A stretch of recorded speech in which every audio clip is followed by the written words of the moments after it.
So listen, you did think of a topic, didn't you? I have been mulling this over since yesterday, and until this moment, I didn't know if I would do it or not. What? I'm gonna have a. If this is what I think it is, I'm gonna have a panic attack. I seriously am gonna have a fucking panic attack. But let me let you speak. Maybe it's not. I don't know. Think. Why would you have a panic attack? Because this is I've been waiting. Yeah, I think it is that.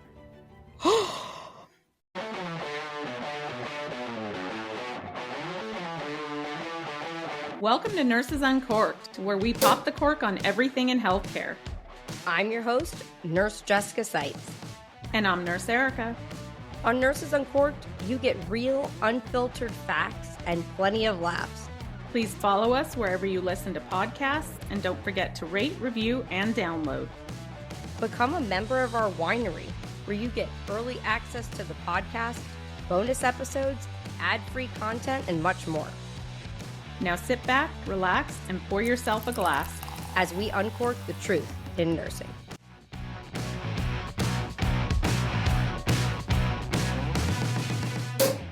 Hello, everybody. Welcome back to Nurses Uncorked.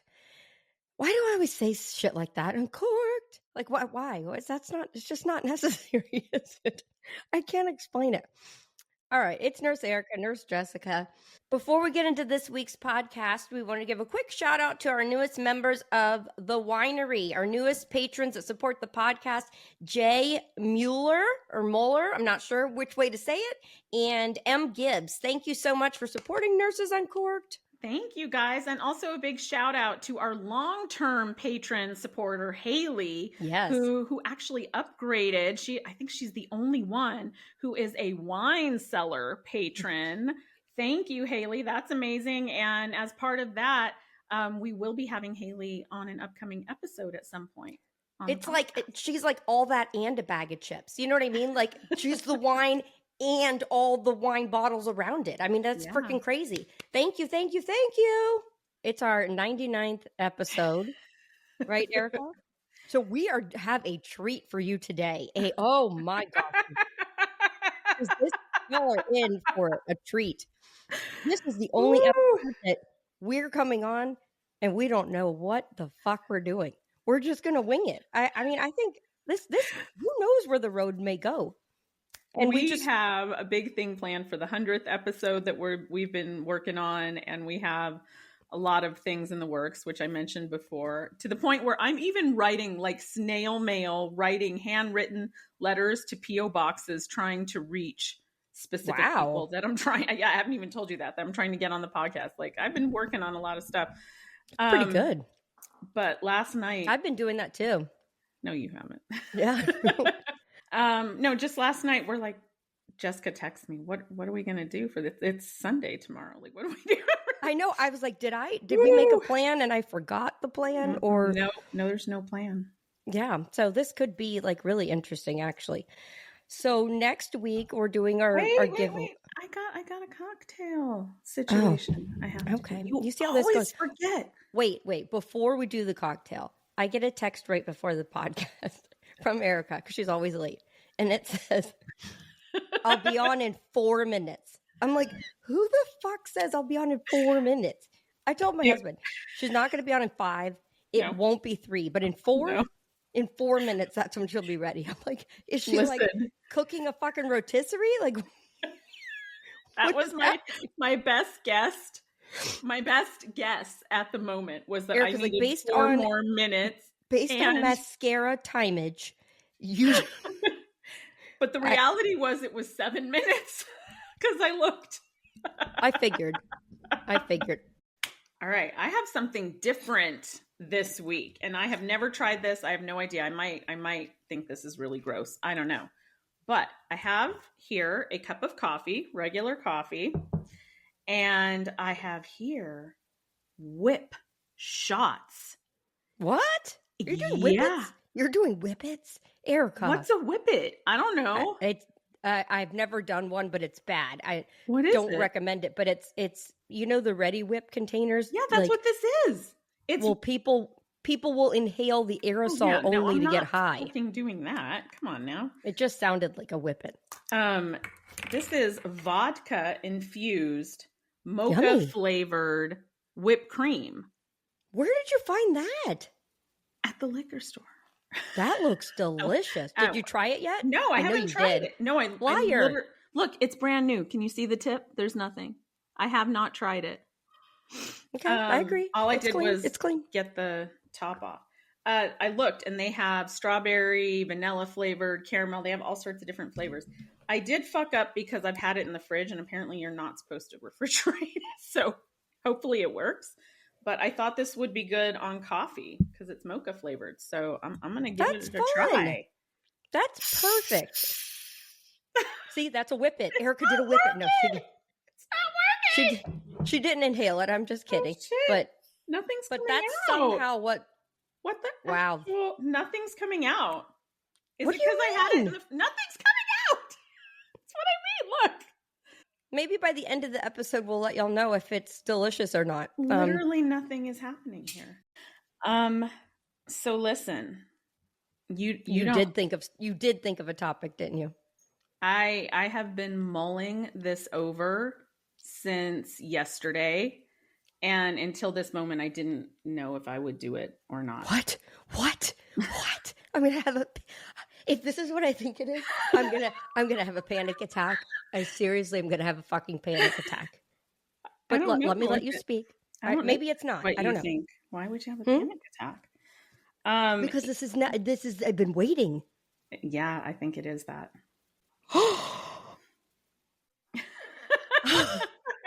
You could see Jessica's face. So if you've been listening for a while, you know that Jessica has been nagging me relentlessly for damn near 2 years from the beginning to tell a story of something that I was involved in that ended up ultimately being very traumatic. And I have steadfastly said, one day I'll tell the story. Maybe today is that day. You guys, buckle up, but open your ears because this is very, very, very interesting part of Erica's life. It's a lot of drama, and I'm so glad it's in the past. And the further I get away from it, time-wise, the better it is and the less it bothers me. But I will say that ultimately this did end up being like a very sad and kind of traumatic thing for me because of the way I was treated and continue, honestly, to be treated. And so I haven't like dealt with it. And I will warn you that probably a lot of these details are going to be a little bit all over the place because I haven't really like sat down and told the story except for a couple of times. And so I'm not as prepared. I don't have notes. My timeline might be a little fuzzy, but you'll get the gist of it. And I want to say, honestly, in Erica's not defense, but anytime I've asked her, it's almost like a trauma thing. Like it is. No, it totally is. Yeah. When I've asked her, are you ready to talk about it? It's almost like, no, like the times that I have, it's like she shuts it down. Like, no, nope. I mean, I know the majority of all the story, but it's I can tell when she's just not ready to talk about it. Like, it's like, well, and the reason, aside from the whole trauma part of it, is because I have every reason to expect and believe that once a certain person finds out that I have told this story, they will once again try to defame me. They can't defame you. Well, that's what she's been doing for years now. They can try, but if you see any social media sort of backlash drama at my expense in the coming weeks or months, please know that is why. It's retaliation. Well, I got your back, girl. I will say it right here. If anybody does that, I'll be on my social media lighting a fucking fire. So think about that, people. If you really want to play, you'll have two of us coming back at you. So just that's not a threat. That's not a threat. That is just a fact. That's a fact. I will not shut up about that one. So let's just let people tell their story and let their cathartic energy flow, and let's leave it at that and seal it in the past. To the best of my recollection and what I have not blocked out, this is what happened. Several years ago now, I want to say it was early 2021. I came across a video on TikTok by a nurse creator. She was not a very big nurse creator, but it was a brilliant video where she was portraying Florence Nightingale. And I was like, I believe I DM'd her and said something like, if there was a TikTok award, you should win it for this video. Like, this was so good. And she replied and was like, oh my God, Nurse Erica is messaging me. And, we ended up kind of communicating for a while and exchanged phone numbers and, would talk regularly. And we became friends very quickly.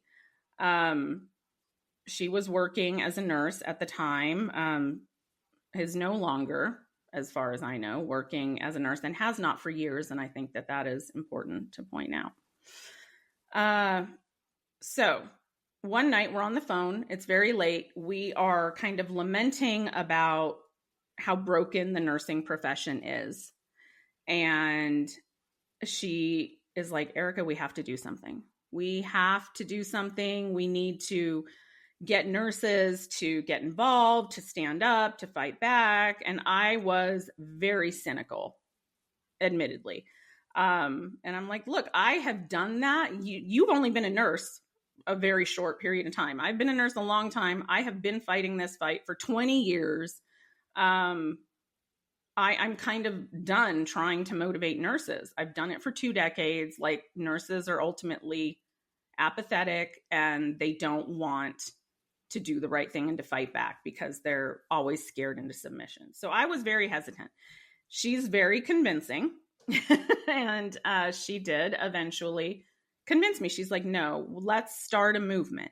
Let's start some kind of a group, an advocacy group. Let's start a movement to help nurses. And finally, she convinced me. And I was like, okay, if we're going to do this, we need to do it. And we need to be all in.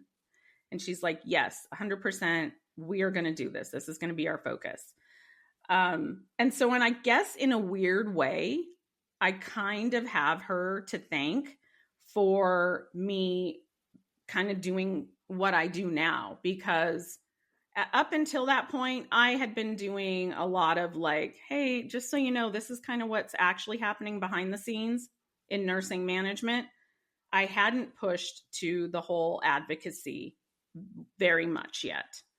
I think you were doing it, and you were using a little bit, I think, if I remember, like TikTok trends and stuff, and you were displaying kind of what the manipulation and things that were going on behind the scenes from management. Because I remember you doing a couple things where, like, the beat would go and you'd name, like, you'd call out like stuff, but that was like what TikTok was more so back then. So is that accurate kind of in the beginning? Yeah. Okay. Yeah. I was really kind of trying to show people like, this is what actually takes place in the meetings, with the C-suite and stuff like that. And so I kind of shifted because of that. And I'm like, well, I have this wealth of knowledge and experience. I have done all of these things, let me start talking about this stuff publicly, see if it helps. She had zero knowledge of any of this. And that is, again, important to point out. When I say zero, I mean sub-zero, like negative knowledge of anything to do with advocacy, of legislation, unions, reporting things, labor law, your employee rights. That's me too, though. But I'm just saying. But you've learned a lot. Oh, I have. But I obviously was not signing up to be a full-blown advocate either. So the reason I point that out is to say that everything that she ended up then trying to create an image of, she has done so much, she knows so much. 100% of that is from me. That's not me being like tooting my own horn. That's facts. 100% of that information came from me.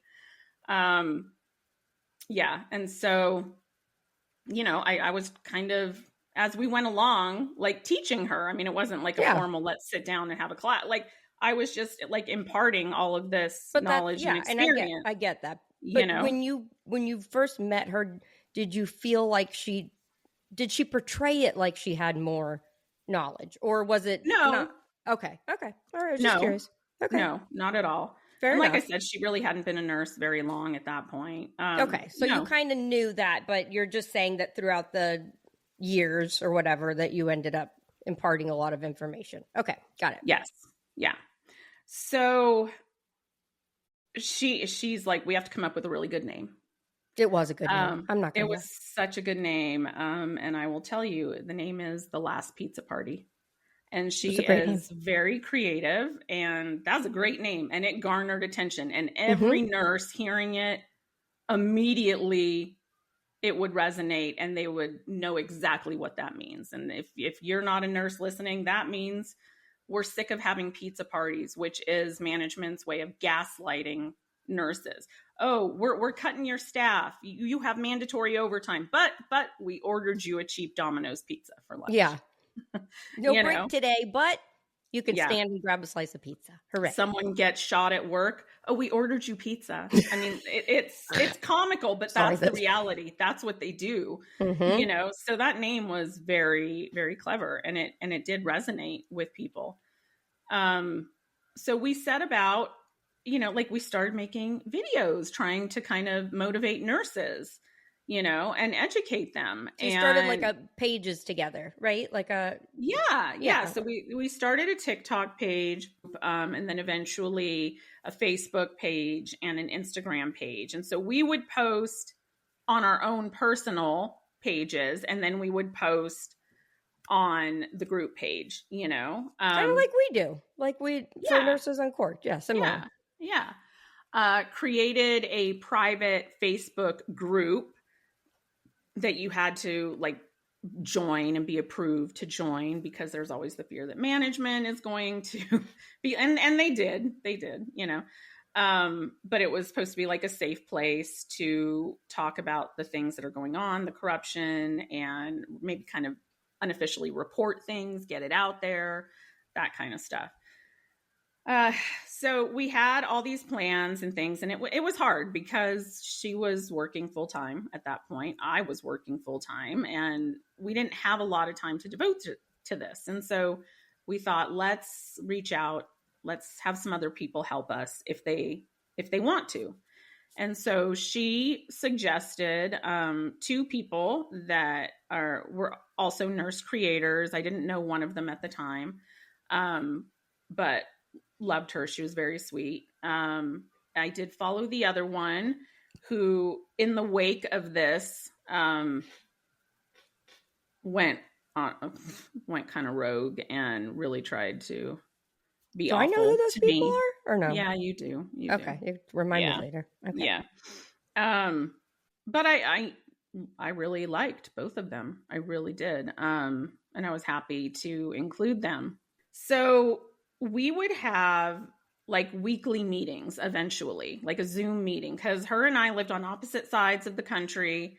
And the other 2 were kind of in other places as well. So we would try to set up a weekly Zoom to kind of strategize and what we need to work on and goals and stuff like that. And so what would happen more often than not is I would come to the meeting prepared with all my research and this strike is going on and this piece of legislation just got reintroduced and this is what we should be talking about, and no one else would. And then we would say we would try to delegate and say hey, so could you do this week? Could you do this?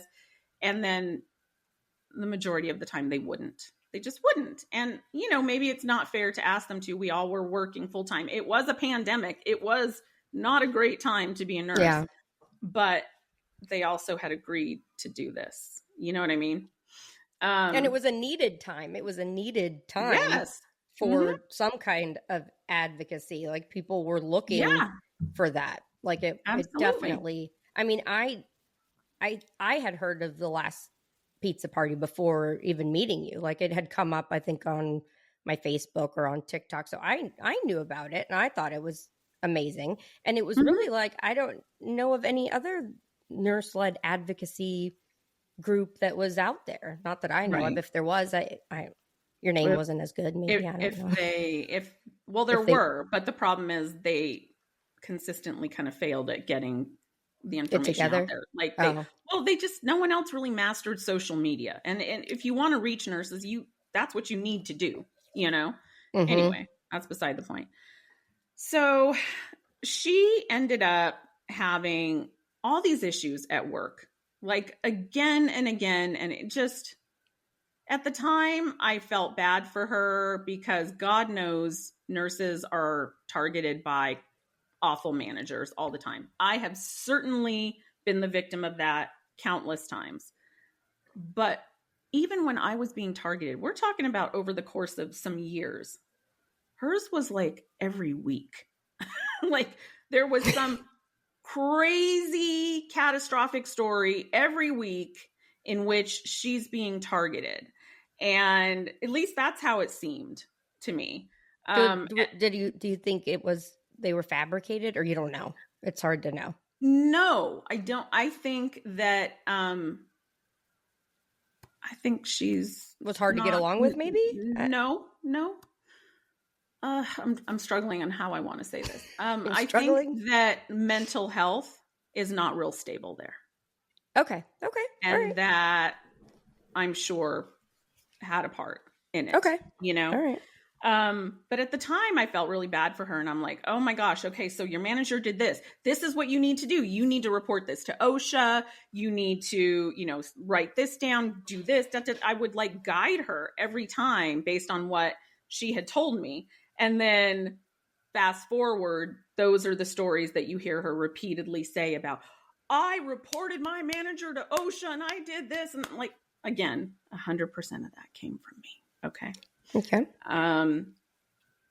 Yeah. So there were signs, there were red flags when I look back, there were, because no matter how corrupt nursing is, I don't see it happening to that frequency. I'm just going to say that. Okay. So there was always issues with her job and, quitting, I don't know if she was actually fired. I think she quit preemptive. I don't know. But like switching jobs, becoming a travel nurse, for the first time. And then I'm pretty sure she got fired from that, like within the first month or something. Like it was nonstop. Okay. Nonstop. At one point, 4 of us end up going to Washington, DC, I believe it was during Nurses Week, and we did a lot of stuff there. It was actually a great trip in many ways. We sat out, not in front of the White House. I forget which official building we were sitting in front of for hours, and we went live and we talked about the issues. We were promoting like the Safe Staffing Act that had been reintroduced. Okay, that's awesome. And yeah. And we went all around DC. We went to Arlington National Cemetery, which I had been to a few times, but I didn't know that there was a whole section devoted to nurses that had served in the war. Yeah. And so we went and did that there. And there were so many red flags on that trip as well. Like now when I look back, I'm like, oh, God, I'm an idiot. What is wrong with me for not seeing? Like she kind of freaked out when we were at the cemetery at Arlington.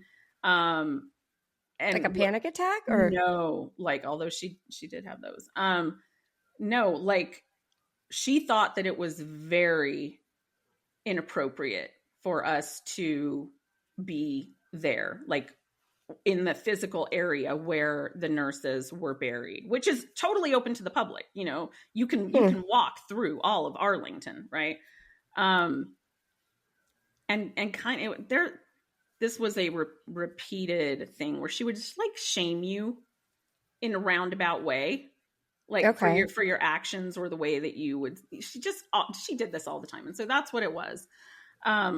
She thought that we were inappropriate. And then there was like, just to give you an idea, this was the first time she had ever flown anywhere alone, and was freaked out about, like, she literally didn't know what to do when she got off the plane. We had multiple conversations preceding this. She's like, where do I go? I'm like, you follow the signs to baggage claim. What do you mean? Like, you're a nurse, you're educated. Like, what? But this is the kind of stuff all the time. When I say there was red flags, like, holy shit, there was red flags. We're driving through DC in an Uber, and there's, everywhere you look, there's tents, like tent cities. Okay? Oh, yeah, it is. Right? Yeah. Now, we all know, because it's blatantly obvious, that is a homeless population. Even if you've never been to DC or a city before, like, it's clear what that is. They're not camping. She said, and I quote, "Oh God, what concert is in town that everyone's camping out for tickets?" Oh, wow. Oh, gosh. New Kids on the Block. And I'm really not trying to, like, be mean-spirited. I'm sharing some, this is only a fraction of the things that I'm going to share. Okay, so she was naive. Yes, to illustrate how naive and ignorant she was. And okay. How so obviously had not been anywhere, it sounds like, outside of her home state, whatever that. I think she had traveled, but like not by plane. And never had to think for herself. Okay. Like her husband would do it or whatever. I don't know. Okay. But like, imagine how hard it is to navigate that sort of a person and personality on a daily basis. That's kind of why I'm illustrating that. Like, it was very challenging for me. Did you room with her? Yes. We shared a bunk bed, in fact. Wow. Yeah. Okay. All right. Well, so y'all were, you knew a lot about this person. Okay. Yeah. We talked all day, every day. We were very close, like very, very, very close. Yeah. But there were good parts, I'm assuming, or you would have. She's very sweet. Yeah. Okay. She can be very sweet.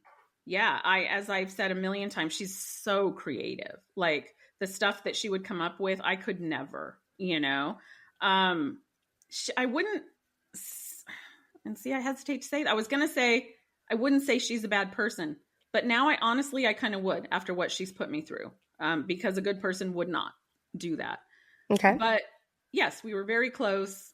She was very sweet. Okay. And I ignored a ton of red flags, like a ton. Okay. Because I cared about her and our friendship, and I wanted this to work out. And, so we did DC. That was a big thing. We did a whole like social media takeover 1 week where we reached out to all the other creators, like tag us, hashtag this, we got to raise awareness, and like, it was a lot of stuff that we did that was pretty cool, actually, her and I are, we were trying to like, get an LLC going and to trademark stuff, that kind of thing. And I put in a lot of money, as did she, to like get the trademark and stuff like that. Like a lot. That's not an easy process or a cheap process. So we were invested, we get like a business account set up. Like we do all the things. Okay. We are having these weekly meetings, which would just turn into bitch fests about what happened at work that day, which, I mean, that's great. Like we needed that, especially then, pandemic, but it was frustrating for me because, as you know, I'm like very type A, like, here's what we need to do. Here's, and they were like, it was like a free for all. I'm like, well, how are we getting anything done? That's why I want to say I was very surprised that Erica was okay with not having a plan today, but she's secretly, you see, I was like, I don't, Erica, but this is not like you to just go with the flow. But I know, but I was kind of thinking since last night, and I didn't sleep very well because honestly, I was like, I don't know if this is, I might really regret talking about it. No, I think it's going to be good for you. So there were a couple of times where I finally would sort of try to sit her down figuratively and be like, hey, like, we need to be more structured. We need to do this. And then she started doing something that became a repeated thing, where she accused me of not being tolerant of her ADHD. That she blamed everything on her ADHD. Everything. I have ADHD. Yeah, but you're functional. Yeah. And you don't blame everything on that. You actually get shit done. I do. And Erica knows, like, my ADHD is so bad that if I'm focusing and she tells me something else, I'm like, hold on, I can't. Like, yeah. And then I don't, and I stop. But that's it. Like, I'll be like, because if I don't actually focus on the task, it won't happen. Like, I can't. And so this is an important point to make. Have I ever, in all of those interactions with you, said anything that would make you think, like, you're messed up for having ADHD? No. Erica just goes, I know. Yeah. Right. Yeah, exactly. Like, nor did I with her. But she constantly was trying to say that I was shaming her. No, you never did that. Yeah, that I couldn't tolerate it. Which is just categorically false. I have worked with people with ADHD like forever, as has everyone, because it's very common. I think I actually have a little bit of like ADHD. She tried to shame me and blame everything on the ADHD. Okay. First of all, I don't think that it's ADHD that she's dealing with there. And this is just my opinion, my observation. I think it's definitely more towards a bipolar kind of a situation from what I have witnessed again and again. But nonetheless, she blamed everything for not being able to get things done on the ADHD. And anytime I tried to focus or redirect, I was shamed for not being tolerant of her ADHD. There were so many things like you bitch, Erica. I know. But when I tell you this repeated shaming thing, in retrospect, I didn't know it at the time.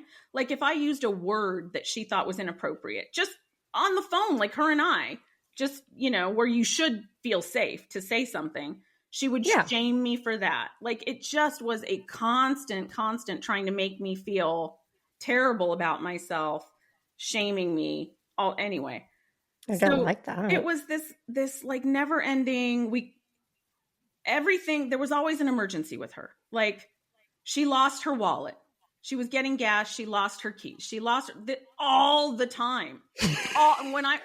All the time. And then the world would have to come to a screeching halt and nothing else could move forward because she was dealing with whatever thing she screwed up. Like, it was nonstop. So yeah, if she wasn't blaming everything on her ADHD, she had two other go-to excuses that she would use again and again and again as to why she couldn't do something or get something accomplished. She would say that her house flooded or her dog was dying. People, when I tell you her dog almost died like a dozen times. and sorry, no, I don't. I know. But like, I mean, please, you cannot possibly have your house flood that many times. Like, it's statistically impossible. And then she would say that her mom's house flooded or her sister's house flooded. Damn, it's contagious. Like, could you come up with a new excuse? Because it's getting ridiculous at this point. Do you remember when she showed up to some hospital with like a fucking fruit basket and shit? Oh my God. And a stereo and like I almost forgot about that. I'm trying to remember. It was something she was trying to support the nurses. No, she was trying to get them unionized at this place that had a very high profile patient event. And the nurses were very upset. That's right. But that the union was also behind that, allegedly. But that was a really terrible thing. She sneaks in scrubs. She used to work there, and then she ends up getting trespassed and bullied. And is outside the hospital, like twerking with a radio, like say anything, holding the radio. Like, yeah, nothing says I'm responsible. You should join a union, like twerking outside the hospial. Erica, can you twerk? No, fuck no. I can't either. It was really bad because they didn't end up unionized. They didn't sign enough cards because she, in my opinion, so fumbled that she made this whole like QR thing and come and meet me at the Starbucks. So it's like, it was so odd. cloak and dagger. And then she posted videos with screenshots of DMs that people were sending her about it. But some of them had the person's name, like their account was their actual name. And Matthew and I found out that there were people terminated as a result of that. Yeah. Like, so now none of those nurses are ever going to want to unionize again because she fucked it up so bad, in my opinion. Then she shows up to one of our weekly Zoom meetings. Oh God, I know this. Yeah. Naked. That's right. Naked. I said naked. I'm not going to laugh. That has to be part of the manic episode. Yeah. Because it does fit that or something, or the swings, the mood swings, I don't know. She's sitting on a couch and she has a pillow, like a couch sofa cushion placed in front of her. So you can't really see anything, but it is obvious that she's naked. And, you know, there's 4 or 5 of us on this video call. Okay. And I was like, are you naked? And she, yeah, I am. I just got home from work and I just got out of the shower and it was time for the meeting. So you couldn't like grab a robe? That's like a towel? So like hard not to laugh. Just a t-shirt? Like, this is the level of crazy that I was dealing with. And I was so appalled. Did the other participants think it was odd? Probably, but they didn't. I don't recall them saying anything. I think they laughed it off. Okay. I mean, Erica, I know you well. Like, I mean, really well. Like, we've shared rooms. Yeah. I mean, I don't recall approaching you in the nude at one time. Right. I mean, just that's the level of crazy. Okay. So I kind of blow it off and then she did it again. Like, I don't know, a week later, a month later or something. She did it again. And was it the same pillow? Did we change it up at all? It was just ridiculous. And so I didn't say anything. Was it a stuffed animal? It was just some big cushion. I don't Okay. I didn't say anything in the moment because there's other people there. Like, I don't want to embarrass anyone. Maybe you're thinking she's just a free bird, a free spirit. No, I was very uncomfortable. Not because of like, I'm a prude, but because how fucking unprofessional are you? Yeah. Like, you're trying to run like Jesus. Yeah. We're trying to create something here and you literally can't be bothered to put on a robe or a t-shirt. Like, be so for real. This is embarrassing. So when she did it the second time, we had an upcoming meeting and I forget what it was. Like, I want to say it was something to do with like the trademark or something, like, but it was like an actual professional business meeting scheduled over a Zoom type app with someone. Okay. And so were you like, FYI, can you? Yes, I was genuinely concerned because it was not an isolated incident. Like, now she'd done it twice. Okay. So I say to her before them, like the day before, in the nicest possible way, hey, please make sure that you're wearing clothes. I mean, reminder, tomorrow's Zoom. The fact that I had to say that out loud to a grown-ass adult, a registered nurse, tells you everything you need to know. Like, I have had some of the most uncomfortable sit-down conversations with nurses that have worked for me, but I have never had to tell anyone to put on their clothes because what in the actual fuck? How was her response? Oh, okay. Or was it? I think I don't really remember, but I think she probably shamed me again. Like, Erica, I just got home from work and I took a shower and I was hot. And my titties have ADHD. Like, it's just constant. They don't know how to get behind clothing. Yeah. They're just lost. They're distracted. Okay. Yeah. All right. It's very special. Okay. So that's a big red flag right there, Erica. Huge red That one flag. was huge. Huge. And there was a lot of stuff. I'm leaving so much out. Okay. And I kick myself for being so stupid that I didn't catch on. I think maybe I probably subconsciously did know these are red flags, but I was really hoping that we would just overcome it, that she would get her shit together. I don't know. Okay, so a lot of like different drama happens.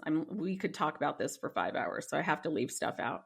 But eventually, another very small nurse creator, she approached us and said that she had a union that had reached out to her that wanted to meet with us as the last pizza party, which is weird in retrospect, because why would they reach out to her and not us? You know, and it was, I don't know. This creator, and I use that term loosely, had an MO of trying to befriend large creators and then trying to be very helpful. You know what I'm talking about. You're nodding your head. Yeah, because they did this with me as well. Yes, exactly. She did this to a very well-known police officer, content creator. It wasn't just nursing. And then would befriend them and try to be really helpful. And so would like moderate their lives and would set up like spreadsheets for them to track donations or whatever. Like she would just ingratiate herself and do all these things. And so she did that to us. And because we were kind of drowning and needed the help because no one was pulling their weight, I was very grateful initially. I'm like, oh yeah, come moderate my live. Yeah, create the spreadsheet for me. Oh my God, that's amazing. Thank you. I'm so appreciative of anyone who offers to help me, you know? So I really appreciated that at first. But then as I got to know her, I'm like, oh, this is her MO. Like it's clout chasing. Let's call it what it is. It's clout chasing. She would try to associate herself with big creators and ride on their coattails. She's done it again and again and again and again. Okay. So that's what she did. So she had already kind of been helping us on the periphery. And then she says that this nursing union reached out to her. Okay. And we're like, well, that sounds interesting, but what in the heck, you know? But we schedule like a Zoom with, I think it was 3 people from this union. Okay. They pitched to us an idea of a nursing co-op. Okay. Which was hard for me to wrap my mind around. But if like a co-op is where all the employees are kind of partial owners, right? So you have an invested interest in this. And it would be for travel nurses initially, and then it would, you know, like spread out to non-travelers. And the idea was for it to be like a union for travelers, but also a co-op. Okay. And I just want to say, for legal purposes, this is one chapter of a very large, very well-known international union that represents nurses and allied health professionals. The union as a whole is fine. It is this particular chapter that I'm going to be talking about. And this is my interpretation of it to the best of my recollection. You know, so. Okay. Alleged by allegations, nothing. Yeah. That's right. However the fuck you're supposed to say that. That's what we're saying. Okay. Right. So we have all these meetings with them. And I think at the time that this is my dream come true. Oh my God, a union wants to work with me. I get to work with a union because y'all know how pro-union I am. Mm-hmm. And we're going to create something that has not ever existed, with the end goal being to unionize nurses nationwide and like as a co-op. So nurses have an invested interest, and you would not be working, say, for the hospital. You would be employed by the co-op, which would kind of be like the outside agency that the hospital, contracts. And so, for example, if you have a disciplinary issue at work, well, then you're not having to deal with that unit manager. You're having to deal with the co-op management, Okay. So it was a way to like kind of protect nurses, and it sounded like a dream come true for me. Okay. Yeah. I was so happy. And so we started meeting with them and brainstorming, and how are we going to do this? And we come up with, and when I say we, it was her, who we not so lovingly refer to as the redheaded stepchild, or she who must not be named, or SSBN, she who must not, anyway. And the other one. So the first two, I'm trying to not use everyone's name, the first two that I said we kind of brought in to help us, they were not a part of this. Okay. It was just the three of us. And so we start brainstorming, coming up with, finally, long story short, they decide that we're going to do a trial thing in California with a big healthcare organization that they had a prior relationship with the union. And we would get like a cohort of travelers, and we would start that way. And then when that was successful, then we would move on and we would do it in other states. And again, retrospectively, there were things that I should have realized would make that impossible. Okay. Like they couldn't represent people in all but one state. And they weren't supposed to represent RNs. They were supposed to represent LPNs, CNAs, allied health. Okay. Okay. So, and I do remember asking about that a few times and being given very vague answers about what seemed to be not legal. Again, my interpretation. Okay.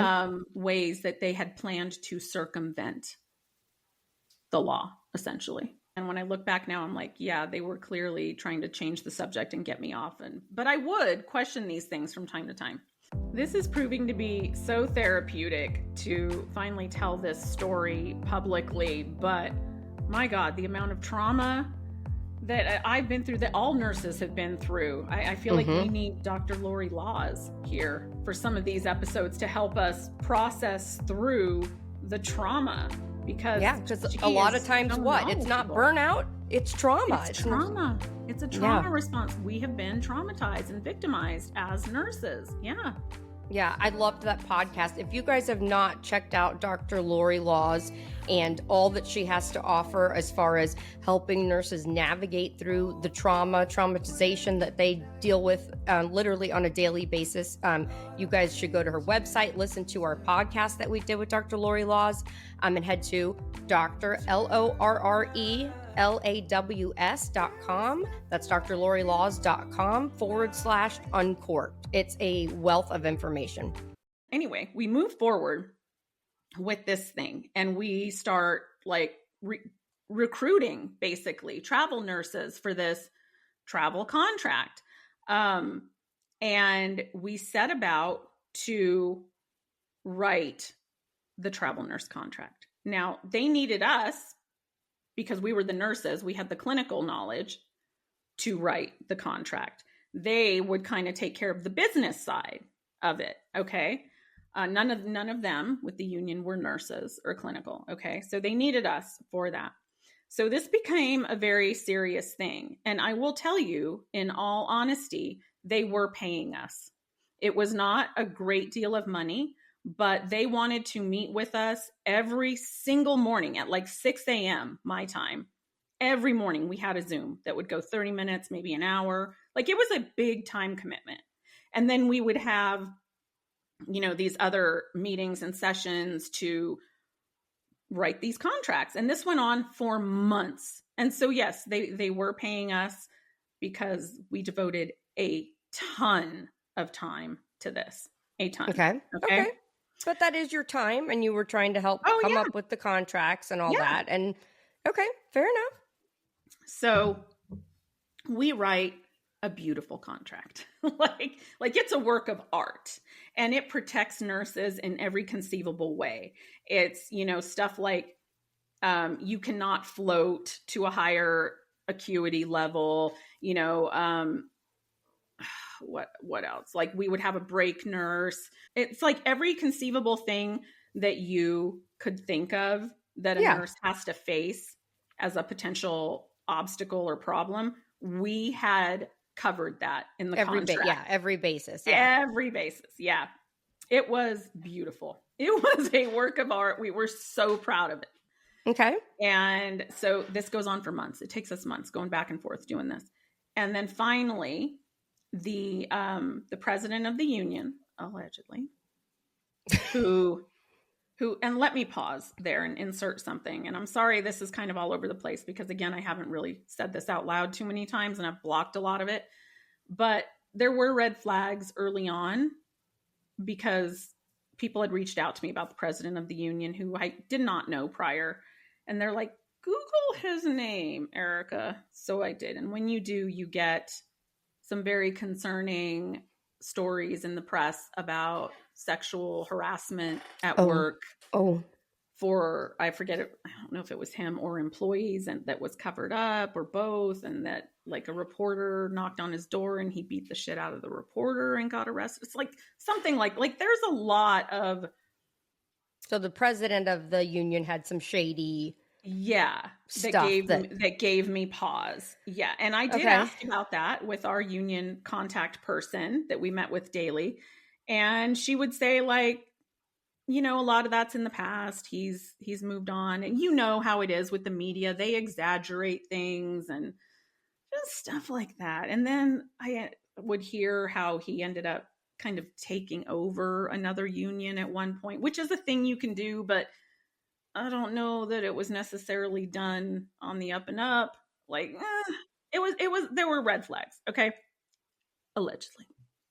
So we write the perfect contract. He goes and takes it to the CEO of this healthcare organization in Southern California that has numerous facilities. Okay.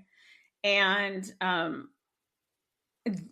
the CEO would then like go through the contract and say, okay, well, not this, but this, and change this. And then they would bring the contract back to us and we would have to edit it to reflect these changes or see if it was something we were willing to agree to. Essentially, we were in contract negotiations for all, intents and purposes. And this went on for months. We would go back and forth. We would say, no, we are not willing to give on the overtime rate. No, nurses deserve to have on-call pay. This is not something we are willing to bend on. But yeah, okay, we are willing to implement this change. So like it was a negotiation, give and take, okay? And we would do this for months. And it got to be very stressful because it became clear that we were kind of getting to a point where like there wasn't going to be an agreement on stuff. Okay. So this is right around the holidays and we're in a Zoom meeting, and out of nowhere, this sounds so weird, but this has happened to me a few times in my life where, to use Jessica's term, I'm very empathetic. Empath. Or no, empath. Yeah. I don't know. I had this like weird psychic moment where I blurt out without any prior knowledge or thought of this, wait a minute, did you already get a contract signed behind our back? Silence. And then after a very pregnant pause, she says, I want to take a minute to thank our sponsor, Stink Bomb Odor Blocker. They are donating for our next week's giveaway for our 100th episode. They have been beyond generous. You guys, they're going to be donating because it's Nurses Week. It's Yeah, it's our 100th episode. And if you don't know what stink bomb is, yeah, it blocks all the horrible smells that healthcare workers are exposed to. It looks like a little chapstick. It fits in your pocket. You just dab it under your nose. No one can see it. It comes in all different scents, and it blocks the terrible odors. And it makes a perfect Nurses Week gift. Yep, buy it, you guys, seriously. Head to stinkbombodor.com and use code uncorked15, and you get an additional 15% off your purchase. And then after a very pregnant pause, she says, yes, Erica, yes, we did. And it was such a mic drop, punch in the gut moment. And the three of us were equally outraged. I mean, outraged, crying, screaming, we're like, what do you mean you already had a contract signed? And we would not get a straight answer. And then the next obvious question, we said, well, let us see it. Yeah, what did you bend on? What was signed? And then she says, after months and months of meeting with them, oh, well, here, you're going to have to sign an NDA first to see the contract. And I was like, absolutely not. Clearly, there is stuff in that contract that is going to upset us, and you don't want us to be able to talk about it. Why wouldn't you have us sign an NDA months ago? So the contract that you worked your blood, sweat, and tears for on. Months. Obviously, they made major changes to it. Yes. Had it signed, and then didn't want to tell you. And then when you figured it out, they wouldn't show it to you without you promising that you would never speak of it again, basically. Without legally signing right. that we could not ever talk about it. Ooh, I'd be mad. Ooh. Oh, we were pissed equally, all of us. And I mean, if that doesn't tell you, if that doesn't just scream red flag and corruption, I don't know what does, right? So all three of us were in agreement. Nope, we're not signing an NDA. Absolutely not. If you want to work with us, if you want us to be able to get you the nurses that you can't get on your own, you better show us that contract, because we're not putting our name on anything that is going to endanger nurses, you know? Right. And so we were at a standstill, and it just, when I tell you, for weeks and weeks and weeks, we would still meet every morning, like we would at 6 a.m. with a stupid Zoom meeting. And we would be peer pressured. It was classic textbook peer pressure to sign the NDA. And it was gaslighting, hey, you're holding this up. We can't move. We want to show you the contract. We really want to show, but we just need you to sign this NDA for, it was so gaslighty. It was so peer pressure. They would have their union attorney meet with us on a regular basis, and the attorney would try to pressure us, and then he would try to use legal speak to manipulate us and downplay it's just a little NDA, it's just not a big deal, this is just something that we have to do. Well, if you have to do it, you would have done it 6 months ago, right? Not now. Yeah, why didn't you start the whole thing with that? Correct. Okay. Yeah. So in the beginning, when this first happened, like I said, the three of us were equally outraged and in agreement. We're never signing an NDA. Absolutely not. If they want to continue paying us to meet with us every morning, and hopefully we can come to some kind of agreement, great. But we're not signing an NDA, and we're not putting our name on a contract that we can't read first, I am very sad to say that it did not take long before the other two started to think, oh, maybe we should sign it. Maybe it's not a big deal. Maybe we're overreacting. Maybe we should sign it. And that was the beginning of the end. Did they say this to you as well? Okay. Yes. And yes, you were yes, like, yes. No, I'm not doing it. I 1,000% stood firm. I will not sign. You know that's wrong. You know this is a mistake. You know what they did was fucked up. Why are you changing your mind? Why are you being weak? Why are you becoming the person that we accuse nurses of being, stand firm, have a backbone. They started to switch. And wait, it was why did they still need y'all, the union? And because what were they going to have once this contract was done and signed? What would your role be after that? To promote it, to get the nurses, to recruit the nurses, which gotcha, we had that's already, what I was thinking. We had already done. And then there were all these plans for the long term. Like we had the platforms to make this go big, at least I gotcha. So it would get the word out there. You'd continue to work with a business, and it obviously could potentially be profitable, but it was a great way for nurses to get the right contract, which is what you wanted. Yeah. It was supposed to be the proper contract, and you could feel comfortable in that. They would be safe, they would be protected, and they would be paid appropriately. Okay. But then you had no idea what the hell was on the contract, and you're supposed to blindly...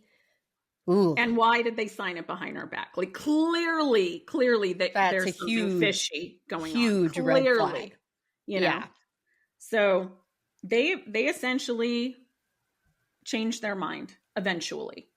And I have to say it was extremely reminiscent. It totally reminded me of when I was promoted to a nurse manager, and because several of us were promoted at the same time, and we all started out like, we're going to change the world. We're going to do the right thing for our units. And then I had to witness them one by one turn into the problem nurse manager that we all hate and not think they're the problem. It was very reminiscent of that. Like they were allowing themselves to be brainwashed and manipulated, and they were weak. And I think that they were very monetarily driven, because they were dangling money in front of us. They were. You can't buy me. I will go into debt. I will live off credit cards. I will go Uber before I ever sell my soul. You cannot buy me. I can speak from that, Erica. Trust me. If somebody doesn't word something properly in like a contract for advertising, Erica, doesn't matter what the contract is. No, we do not bend on this. Like, no, no impropriety, whatever the hell it's called. No, no soup for you. No soup for you. What is that? In perpetuity. In perpetuity clause. Whatever. Yeah. So, they bought them. They caved. They allowed themselves to be manipulated, and they sold out. In my opinion, allegedly, they sold out. Okay. And that hurt your feelings, I'm sure. I mean, I was very hurt, because then these weeklies or these daily Zoom meetings at 6 a.m. turned from us against them standing firm to everyone against me. Everyone. So you're like the one lone. Yeah, I was the one holdout. All of the peer pressure was on me. All of the gaslighting was directed at me. And then it wasn't just that meeting, because then the two of them would call me and text me all day, every day. Like, Erica, have you given it some thought? Erica, and Erica does not like to be pressured into. No, I don't. Don't do that. Nope. Because then she's going to not do it even more. Yep. Exactly. Yep. Exactly. You might as well just, Yep. Just shut your mouth hole. Yeah. Yeah. I know. It was a lot. It was a lot of pressure, and it went on for a long time. So, it was very hard. There was a lot of pressure on me. I was so sad and disappointed in them, especially the redheaded stepchild. I didn't care so much about the other one, but she was my friend, and so it hurt. It really hurt to see her sell out to try to throw me under the bus. So ultimately, her and I end up on the phone and we have a huge blowout fight. We're screaming like the stress of all these months has come out. Okay. And it's bad. And she said a lot of shit. I said a lot of shit. One of the things I said was something to the effect of, I have to do all the work. And she fixated on that and lost her damn mind and said that absolutely not, that she had done all the work, that she set up the social media pages, like as if that's some big time consuming accomplishment, right? That she's done all this, and that how dare I take credit. Again, all of the knowledge, all of the experience came from me. She had none of that. That all came from me. Okay. And I was the one doing all of the research and yeah. Okay. But I think now in retrospect, she just used that as an excuse to vilify me, because we both know it's not true. But she fixated on that like her life depended on it. Okay. So that coincided with a weekend where I had been informed that my dad was in the hospital and was not doing well. Okay. And a lot of other stuff in my life. It was I think this happened on like a Thursday or a Friday. Okay. So I was not responding to anyone over the weekend. We would not have Zoom meetings on the weekend. But the union person did text me a couple times over the weekend and I didn't reply, which is not like me, but I was very upset and I was dealing with a lot of stuff. And so for like 2 days, maybe 3 days, I kind of was MIA. I was, but it was over. You were trying to like just shut down and needed a break for a second. Yeah. But it was also over the weekend. You know what I mean? It wasn't like Monday, Tuesday, Wednesday. Where the hell is Erica? So finally, I think on Monday, maybe Tuesday morning, I reach out to the union person. I finally respond.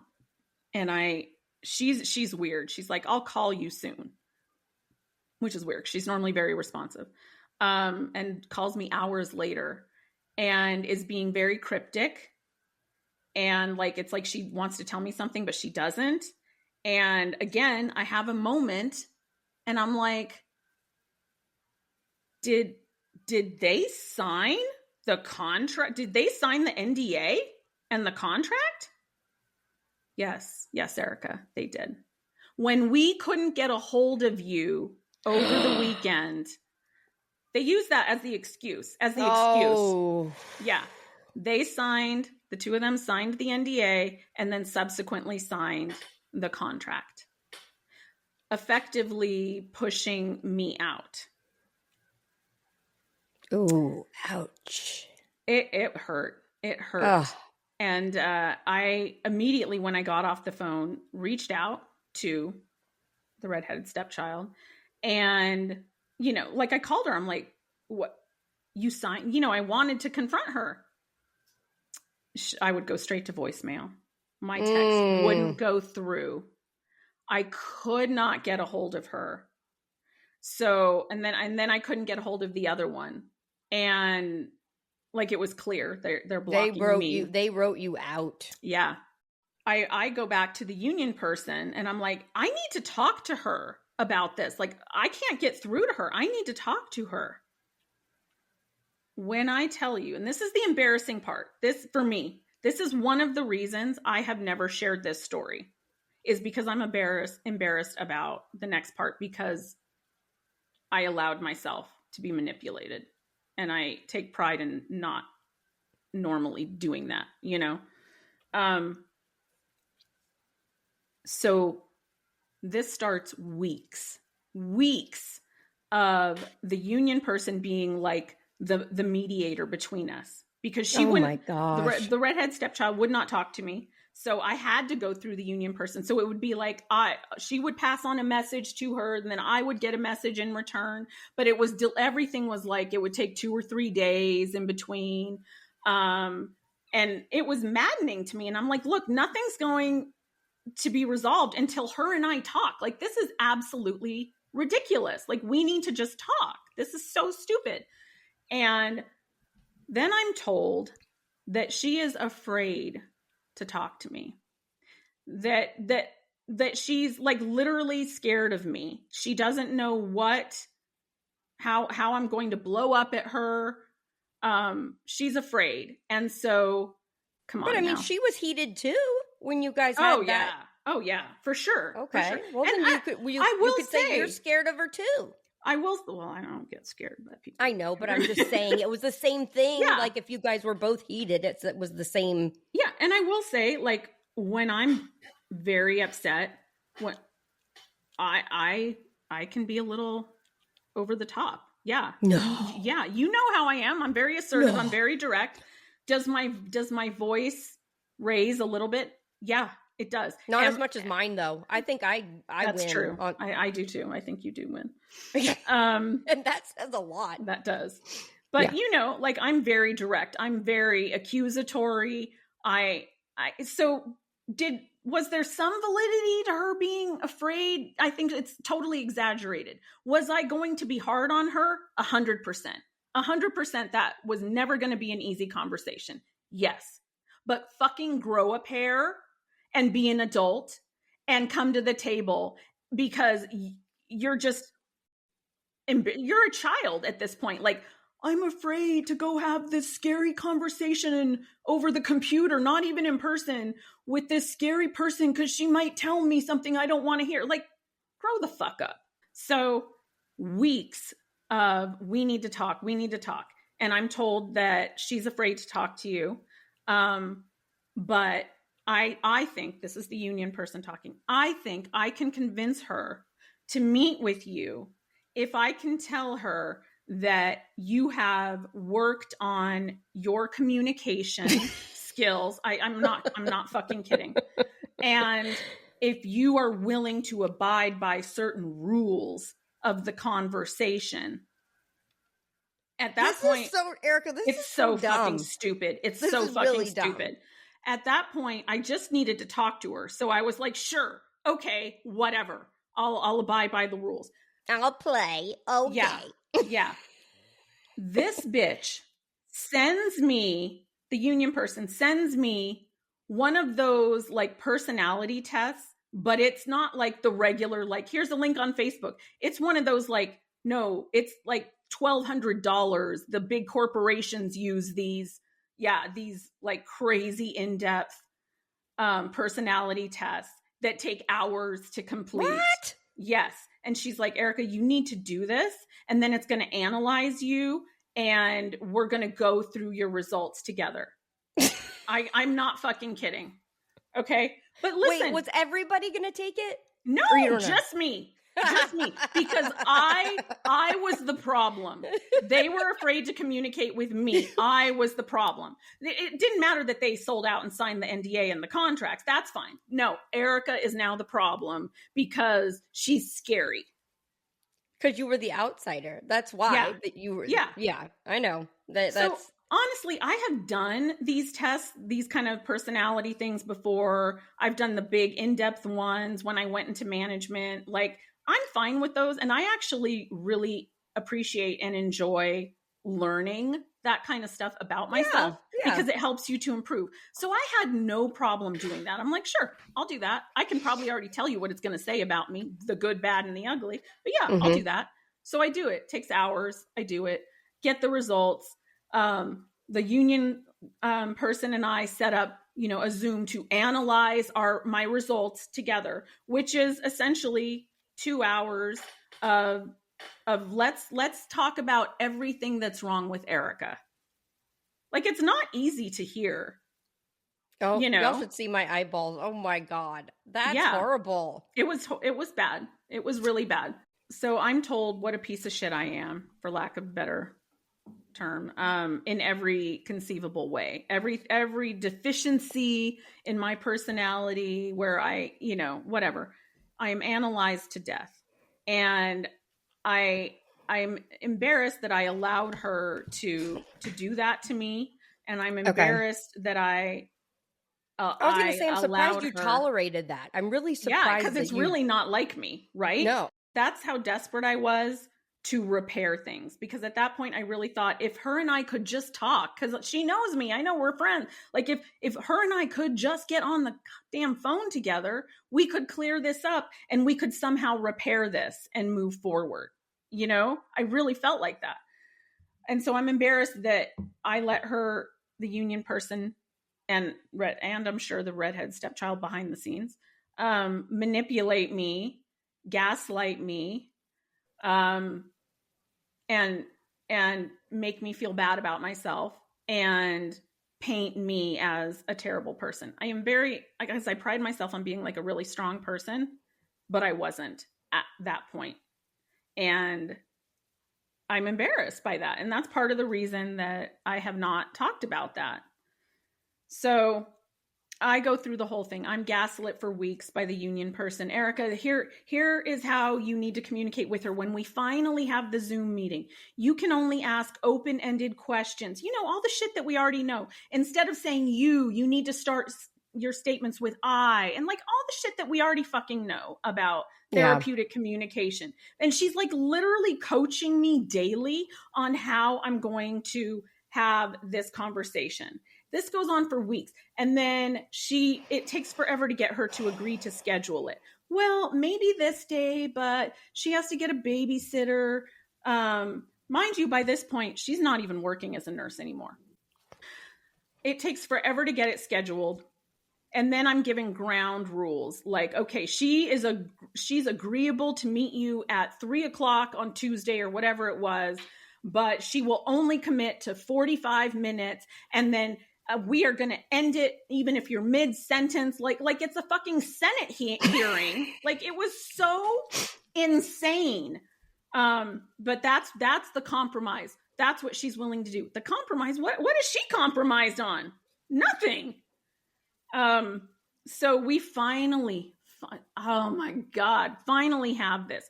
And we have the union lady like mediating it. So it's like, you have to say you can say your opening statement. Like that's how, like a fucking trial. Erica, you can say your opening statement. Okay, now you can ask one question. Okay, now you can respond. Like it was so insane. Yeah. It was clear that she had no intention of like trying to actually talk to me or work anything out. It was very clear in her body language, her voice, everything that she said.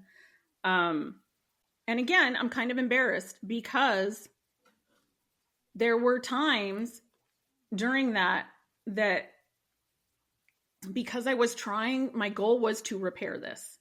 So if that means I have to, what's the expression? What's the word? Like humble pie, or whatever. Like you're trying to, you're almost like saying things that you wouldn't normally say to try to make peace with the situation. Correct. Even though you're like I get it. Yes, and it was hard for me because she's like, I need you to admit that you were wrong when you said X, Y, Z, and so I would say, okay, I'm willing to admit, and inside I'm like, fuck that. And so I'm embarrassed, but again, my goal was to try and work this out. Nothing productive did she admit of that meeting. Did she admit? No, I'm nothing, wrong nothing. No, nudity? She absolutely Sorry, not. I'm trying to bring she did not into this because she did not take responsibility for anything. And to the best of my recollection, I don't think that she even like talked about how they signed the NDA, or how that might have been wrong to do that to me, or how I've been vilified in this process, or how she changed her mind all of a sudden, and like, no, I don't think that she took responsibility. All of this was because about one blow up on the phone that y'all had, that we needed all of this mediator and all that, like that she was scared to talk to you. So we had, I think at that point she probably had already decided to sign, maybe even already signed. And was using that as a very convenient way to paint me as the problem. And to not have to talk to you. Because I said a lot of shit during that conversation. But that one thing She was fixated on. How dare you say that? Fixated on it. So nothing comes out of this conversation that I've waited probably 2 months for at that point. Yeah, like nothing. And we sort of end it as like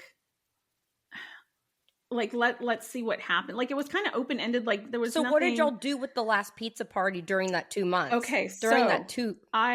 we were still doing it, like not a lot because we're like what you would post some things and she would post, but y'all weren't doing like together meetings or nothing or coming together on videos. I don't think we were at that point. No. But like we were moderating a Facebook group. We were, we were doing stuff. So nothing happens from that meeting. It's left open. And that was the last time I've ever talked to her, by the way. That was the last time I've seen her and talked to her. We get out of the meeting and I had a hunch and I go and check and I am locked out of every single page. I am blocked on every single social media page for the last pizza party. And I am blocked out of the Facebook group, which was a big group by that point. And so I knew like, okay, she timed it. It was very much like a nurse manager who's going to fire someone. It was strategic. Where it was so strategic. Like she probably was doing it during the meeting. Before the meeting. Yeah. So she had no intention of ever trying to even communicate or do anything. And so that was very hurtful because like I finally realized not only is she willing to sell out the entire nursing profession for a paycheck, which means she's not the person that I thought she was, but that's the end of our friendship. I have put myself out there willing to one more time be the advocate and try to inspire nurses and lead them because she convinced me, and it's all for nothing. It's all for nothing. She immediately starts talking in videos and things that people send me about how she created the last pizza party. Everything had said co-founded because it was the two of us. No, the narrative since then has been she created this all on her own. She had all this knowledge, all this experience. She did all of this on her own. And I never existed, essentially. Now, did y'all didn't never got the LLC though? You had like almost everything else, but did you create the LLC? I'm trying to remember. Because I mean, here's the hard part is, sure, could you duke it out legally? Well, I went to see an attorney. I did. And I was going to say, and I paid an attorney a lot of money that I didn't have to send her, because at that point we had to file taxes and we had donations from people for the last pizza party. So that had to be reported and claimed, and she would not reply to me. Like I sent her emails. I sent her snail mail. Hey, regardless of what is happening, we still are responsible for the taxes together for last year. So like, you need to at least deal with this. Nothing, would not. So I went to an attorney, paid an attorney a bunch of money to send her a letter saying like, no, you're actually legally obligated to do this. She ignored that. She would get certified letters, never fucking replied. She just blatantly ignored it. And I had to pay the taxes on that because I wasn't going to put myself potentially in a liable position. So I had to eat that. I had to do that. Didn't cost her a cent. Wow. Yeah. So this coincides, which is kind of where you come in. This happens to coincide. It's like right before all of the drama with the DC Nurses March. Yeah. Which you can go back and I forget which episodes, but there's 2 episodes where we break that down with Nina and and I kind of the drama allude to this in those episodes, which is where our friendship kind of started more so during that. Yeah. So this is in the wake of that. And I'm kind of involved on the periphery with both of the marches, like talking to both of you guys in the planning stages. And she's not involved at all. And then after months of this, suddenly one day she's involved. Suddenly one day she's going to be their social media poster person. child. Yes. Mm-hmm. Yeah. And then starts a just aggressive hate campaign against me. They publicly say that I'm racist in multiple times. And they're posting unhinged video after video after video, trying to say that I'm racist. Meanwhile, show me one person with one real life example of me being racist. Because there's none. There's none. And she knows that. She knows that. Was on a mission to ruin my reputation and my name. I started noticing that like all of my mutuals, nurse creators that I have followed and they have followed me for years are no longer following me. She was talking to everybody individually. Then I find out from two of them that I think understood like something's not right here and reached out to me. That she purposely reached out to them, whether it was by text, if she knew their phone number, she would go to Facebook Messenger, she would go to DMs, she would email. She went to every length possible to reach every single person you could think of. And I saw the Facebook Messenger messages. They were unhinged, just vilifying me, just terrible things about me. So I know that she did that. And to this day, that hurts me a lot because there are a lot of people, and I know it's just social media, but some of them that I actually really respect and like. And it hurts that I know they think I'm a terrible person because God knows what they've heard from her. That hurts me to this day. Yeah. And I know that she is still, frankly, talking shit about me. She does. I hear it from time to time, less and less often, but I still hear it from time to time. But went on a huge media smear campaign against me. That really went on for like I remember years. That. You remember. Yeah. And drug other people into it to also smear your name. Yes. And that was a very volatile time. It was. And it was very hurtful for me. And I wanted to kind of like disappear. I felt, because how do you fight things like someone calls you racist? Okay. How do you, I'm not racist. Like, how do you fight that? You can't, because automatically people believe it. I remember like at the march, you were very hidden. I was like, and that's why. And you wanted to be there, but I can tell now you were so guarded. You're because 100% right. Yeah. That was not your personality. No. You know what I mean? No. But you probably felt like a beat down, what do they call it? A beat wet dog or something. Like, and I was very worried that people were going, because I did get a lot of hate, a lot of messages from people saying all these terrible things that she clearly was saying about me. So it's hard, and I very much wanted to like run away and hide. Okay. So then, the DC Nurse March bleeds into the RaDonda sentencing day, the following day in Nashville. She tries to insert herself into that whole thing and reaches out to RaDonda's friend. Meanwhile, I already know RaDonda. I've been to her house. I'm friends with her. Tina and I are already planning the sentencing day event. And she creates this whole Facebook group.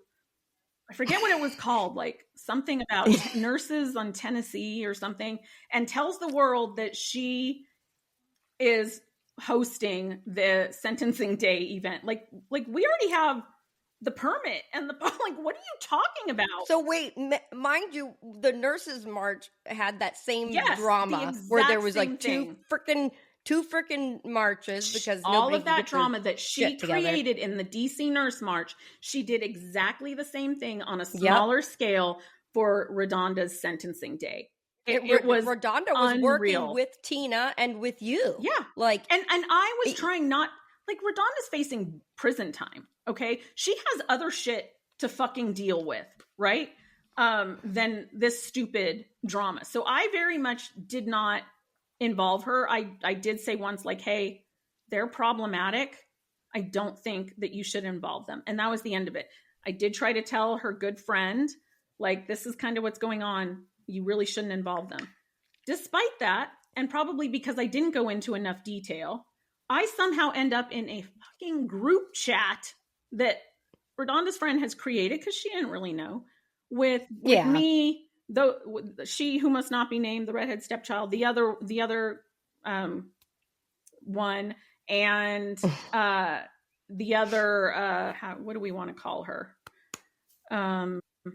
The one who aggressively inserted herself in the DC Nurse March and claimed that she is, a trained the union negotiator? Yes, the union who, by the way, was no longer working for the union, and I think had only done that for a very short period of time. We all get put in a group chat together, and I'm like, you're giving me anxiety. Yeah, this is bringing back horrible memories for me too from the DC. Yeah. And I'm like, you're like, I don't want to be in this group chat. God hates me. How could this possibly be happening? I'm trying to move on, and now I'm in a group chat with her. Guess what? Guess what they say the first day of the group chat? Guess what? What? Because of some of the members of this group chat, we are going to need everyone to sign an NDA.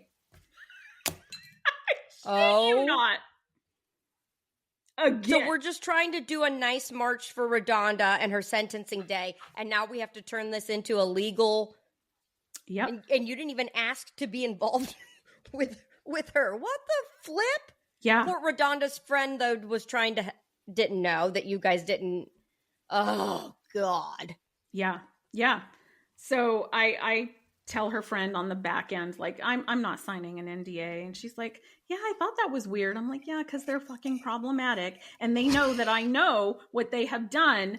And, like, they're afraid that I'm going to talk about it. So they're trying to shut me up. Okay. Now, they eventually bow out because Redonda has to get involved finally and say, like, I think she gets in, I can't remember. She gets in the group chat and says, if I remember correctly, no one is signing an NDA, and basically, can't we all just get along? But so eventually they get pushed out. Okay. Yeah. I mean, leave her alone. Yeah, she's going through enough ridiculous shit. Yeah. Absolutely ridiculous. So they bow out of that, and then they post some big thing about how, like, I'm trying to clout chase Redonda. I'm like, bitch, I sat in her trial for a week. And I had invited her to come do that with me. Clout chase. And she didn't want to come. She didn't even know who Redonda was at the time. And I told her, like, who she was, why this is a big deal. We need to go as the last pizza party. This is such a pivotal case. She did not care one iota and did not want to go. Okay. They bow out. We have sentencing day. Then they move forward with the travel nurse contract co-op union thing. Ugh. It moves forward. It happens. I start getting DMs from nurses almost daily with one horror story after another. Things like, I was told I was going to get X amount per hour, but they're only paying me this. Things like, they have me floating, not between units, between hospitals, and not telling me till I show up to work and then sending me to another hospital. And then the worst one, I had a nurse reach out to me and say, yeah, so I showed up at 7 a.m. for my shift, and I was told I'm not going to be at this location. I'm going to be at this other location, which is a different county. Like, it was not even close. And in Southern California, rush hour traffic.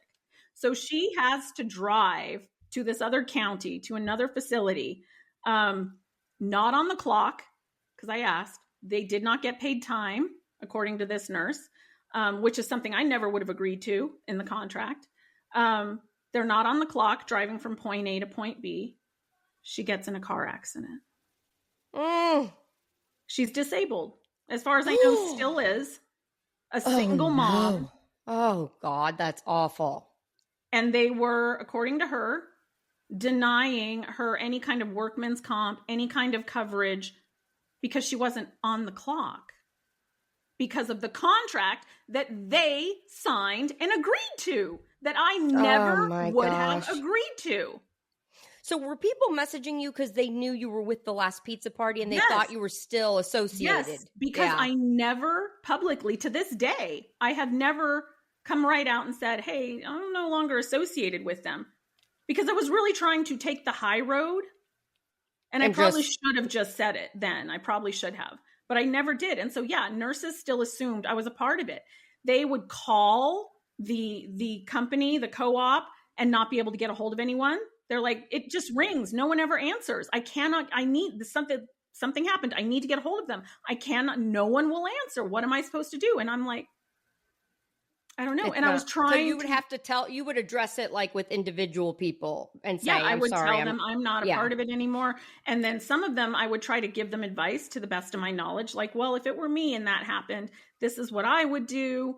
But I would try to help them on the back end. But it was so obvious that it was a horrible contract.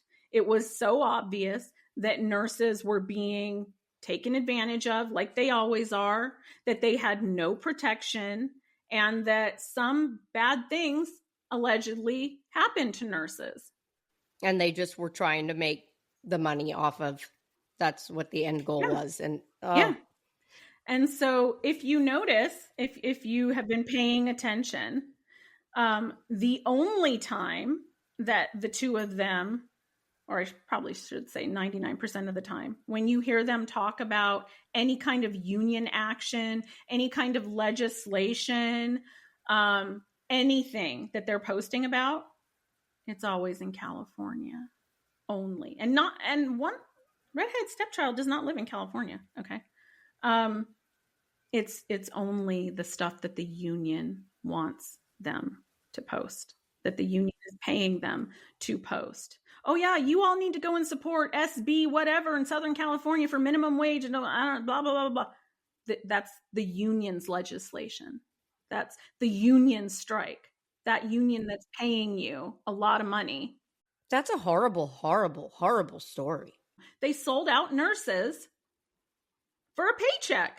And why not? Because she doesn't work as a nurse anymore. She doesn't have a horse in the race. Doesn't affect her.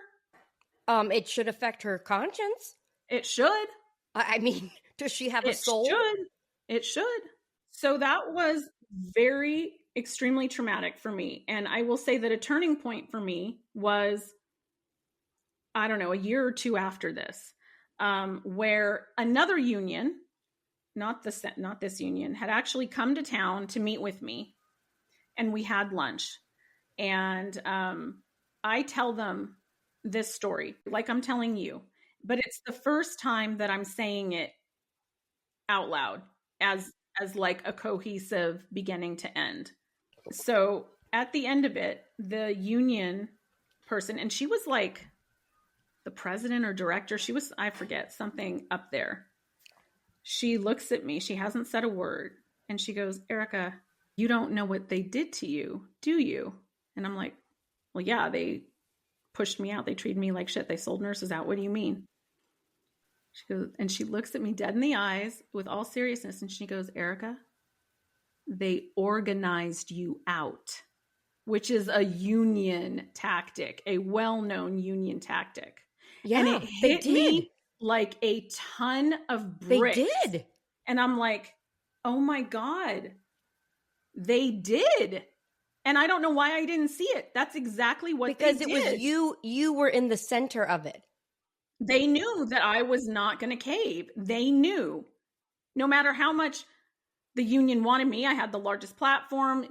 They knew I was not going to cave and do anything that put nurses in harm's way. It's equivalent of like getting a nurse fired that is standing up for things. Yeah. Retaliation.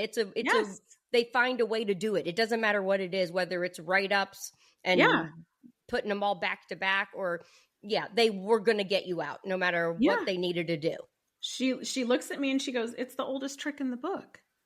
They organized you out, and the other two were too ignorant to see that they were being manipulated and what they were doing to them. They're pawns. Mm-hmm. But they organized you out. And it was so healing for me to hear that. It was so cathartic for me to hear, because that's exactly what they did. And I just hadn't realized it. What's funny is like, had you been presented this situation as an outsider, you would have seen it because you know what that is. And but when you're the one that's in it and you're the one going through it, your perception of things are completely different. It's the same thing as like they always say, like, you know, a nurse shouldn't really take care of like their family member because it clouds your normal judgment because you're too involved. I was too close. There's too many emotions and you can't see it. And I somehow didn't see it for what it was. Well, you do now. What do they say? You live and you learn. Yeah. And it damaged you because I would be honest, it took for you and I to build like this podcast. I was going to say that. You have a wall. I have a huge wall because I was like, I'm never putting myself out there. I'm never getting involved with something with someone else as like a business thing because clearly I can't trust anybody. Clearly I'm going to be hurt, you know? And so, yeah, I was. And, you know, in the beginning, I was hard on you. I was like, yeah. And you even said to me, I think at one point, like, Erica, you know, I'm not her. I did. I had to say I'm a different person. Like, I know that you are, because there were times that it's like, I felt like you were foreseeing that it was going to go away because of the way that yours went, you know? She could not handle confrontation. She could not take responsibility for anything. She could not handle ever being called out, blamed everything, like I said, on the ADHD. Yeah, no, she just would not be an adult, a functional adult, would not. And that's sad. That's really sad, you know? I mean, because what you guys were doing together in the beginning was a great thing. Like, it really was. It was. No, it started from a great place. I thought that we both had really the same goals and to put nurses and the nursing profession first and empower nurses. But I guess most people have a price. So Erica is not with the last pizza party. 3 years later or 4 years later, she's willing to announce that she's not with it took a long time for her to be able to say that. And I'm proud of you for doing it. Does it still exist, the last pizza party? Do you know? It does, but what have they ever done? But it's not an organized movement anymore. There's no. Okay. I mean, you know, you would have seen something. Have they done anything worthwhile? Absolutely not. Yeah. How do you feel, Erica, after that? It feels good to get it out there. I think every time I tell, I've only ever told it like 4 or 5 times. It feels a little easier. Like, I have moved on. I accept that you are a terrible person. I accept that you sold out the nursing profession. I accept that we are no longer friends. I accept that I allowed myself to be manipulated and I'm embarrassed by that. I accept all of that. Move the fuck on. Move on. Get my, what did Chris Rock? Get my name out your mouth. Will Smith. Get my name out your mouth. Yeah. Yeah. Like, be done. Just stop. Well, Erica, I just don't even know. Who are we giving the enema to this week? Enema of the week. This Enema of the Week award is brought to you by Happy Bumco, a leader in at-home enema solutions. I want to take a second to thank Happy Bumco, one of our sponsors that has been here and supported Nurses Uncorked generously, and they're sponsoring our 100th giveaway episode and our Nurses Week episode. It's an amazing, amazing company. And Erica, we mentioned their glass enema kits, and do you know, I looked and it's sold out. Oh, is it really? Sold out. Yes, on their website. It is sold out. Is that because of us? I'm going to say it is. I don't know. Because it's so pretty. Yeah, instead of a plastic bag, it's a beautiful glass embossed bottle. It's really pretty. But yeah, I even mentioned it looks like a decoration. It does. It really does. Mm-hmm. So Happy Bumco was created by a busy mom of 3 who suffered from severe constipation. And it's kind of revolutionized the way people detox at home, in comfort of their own home. And it helps with all the GI issues that nurses and people are prone to. Yeah, you guys, amazing company. Check them out. They deliver right to your home. Go to happybumco.com and use code Nurses Uncorked for 15% off your purchase. Honestly, I had another thing lined up, but you know, let's just give the Enema of the Week award to the last pizza party. I think that's a great recipient. Not the last pizza party that started, but the last pizza party that still somewhat exists. That she tells the world she created all on her own. That one is very, that's perfect. Absolutely. All right. I think we're starting with Erica. This is good. We're going to be doing a series of cathartic we are podcasts. Yeah. Because I've got a lot of drama in my life. So if I think it'd be, we need some therapy sessions. Could we get a therapist? Maybe we need Dr. Lori Laws to come back. She needs to get me to breathe. Yeah. I'm taking my fucking 30 seconds.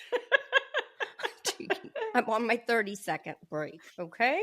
All right. Erica, I think you should do the sign out on this one. Until next time on the next Nurses Uncorked.